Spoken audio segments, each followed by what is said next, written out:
Hey there. Welcome to another video. I'm out in the woods today. It's been a while since I've been able to get out and just piddle in the woods. And most of this week has been, we've had a lot of thunderstorms, a lot of rain.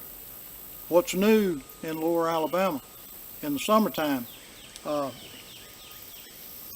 But I did have a little break in time to get out here, and what I want to do is, while I'm out here in my sit spot, studying to see what I need to put in place and get ready for a basic outdoor skills class that's coming up the second Wednesday in August. With a group of young guys and parents that are learning basic outdoor skills. One of the things that I wanted to do was to further a subject that I started several weeks ago on snare triggers and snares. And in that video I demonstrated figure 4 type baited set using a snare as the catch mechanism. And today, in walking around, I collected up what I needed to make a simple peg type trigger that you can use on a game trail. This is an unbaited set that uses a snare on a trail, a normal path that a rabbit or other small animal takes. And what it is, you've simply got two sticks, one the peg that drives in the ground, and two the little toggle or trigger that releases when tension is applied against it, as the animal gets its head in the snare, and as the snare tightens up, offering resistance, that animal, especially a rabbit, will jump trying to get away. And that further tightens up the snare around the animal's neck, and or at times it's around their armpit area, if you can call it armpit area on a rabbit. And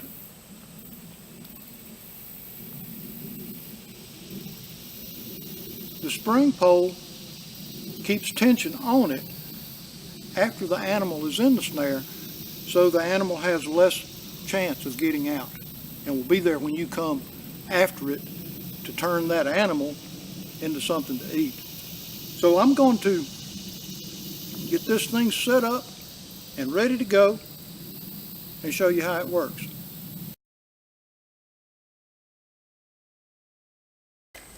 Now what we have here is an imaginary rabbit trail represented by the two dead sticks in the back. You can, when you make your set, you can use guide sticks to direct an animal to keep it traveling directly toward the snare loop. One of the things that try to remember is that you don't know which direction that animal is coming from. It may be coming from home in this direction, or it may be coming from home in this direction. So it doesn't hurt to put some guide sticks on both sides of the snare. This trigger will release from either direction. In fact, this one, the first time I set it, was too sensitive and I had to do a little bit more whittling on it. But imagine your rabbit coming from home, headed out to graze on some clover out in farmer whoever's field. He comes, goes through, feels the resistance, and he's caught. He's yours. The little sapling overhead is holding tension on the cordage so that he can't get away. And this particular snare loop is made again by making the small loop in the end, butterflying it, doubling it, and then slipping your cordage up through it to make the loop. And when you do that, this will tighten on, but it doesn't loosen on its own. In this part of the world, we have a dire shortage of rocks. Rocks just are not a part of this, the geological makeup of lower Alabama. Because we do not have rocks, I don't worry much about making deadfalls for small rodent-sized animals.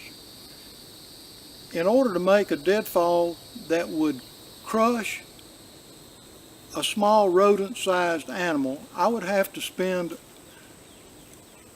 a fairly generous amount of time cutting logs, lashing them together, creating a platform heavy enough to smash that little booger. So I do know how to make triggers for deadfalls. You know, the figure 4 thing, and I've made them, and I've looked around and found things not natural in a woodland setting, but other things around the homestead that would work to crush a small rodent-sized animal, and practiced with them. Now, personally, I like snare triggers that are simple to make. There are other setups that I know how to make, but in a genuine need to do this situation, 2 simple triggers, one that will work as a baited set and one that will work as a trail set. We've got a train coming. It may get a little noisy from the train in a minute, but I kind of like listening to them.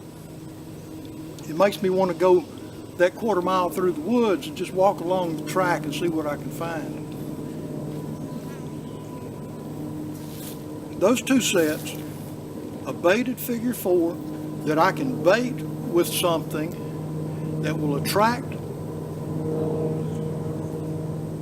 a scavenger to it, a raccoon or a possum, and a simple trail set that's unbaited, something that is quick to make. I can set a number of those in a short bit of time and have those working for me while I'm in my camp working on other things that need to be worked on.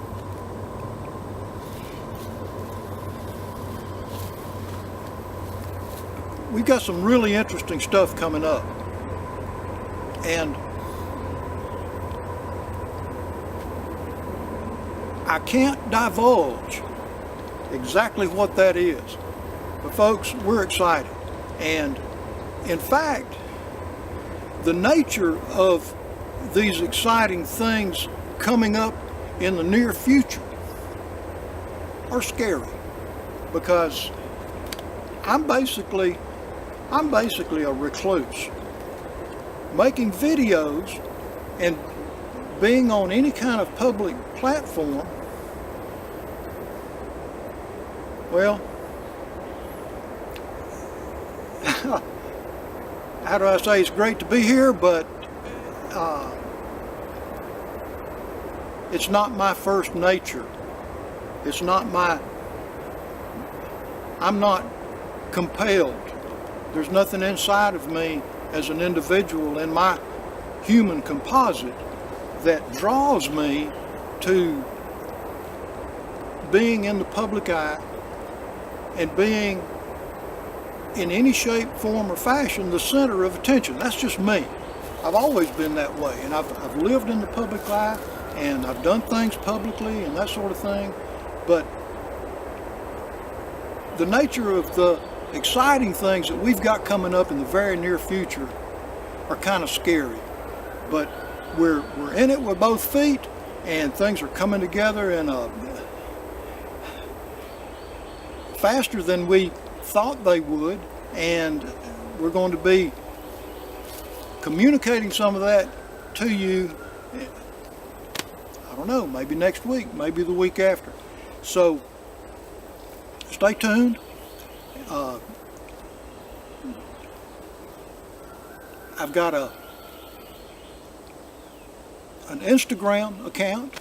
If you want to follow David Kralik Outdoors on Instagram, I don't overload anything with pictures, and you know, it's not I'm not going to weight your device down every day with loads of pictures and that sort of thing. We've recently begun a Twitter account that seems to be an important part of this interesting stuff that's coming up down the road. You can follow me on Instagram, D_Kralik. We've got a Twitter account now. David Kralik Outdoors is on Twitter. And I didn't want a Facebook account years ago when we discovered that there was such a thing as Facebook. But you can find us on Facebook, David Kralik on Facebook, and check us out again on Facebook. I'm not a meme guy. I don't post memes every day. I don't overload anybody's device with stuff that's going on, but I do try to share things related to the outdoors, and that's a diverse area, outdoors. So check us out on those deals, and we appreciate you watching. We appreciate you subscribing. New subscribers, thank you. Those of you that have been with us since the beginning of our YouTube channel, David Kralik Outdoors YouTube channel, which is also, that channel is something new this year. Thanks for sticking with us, and looking forward to doing more, and we'll see you on the next one.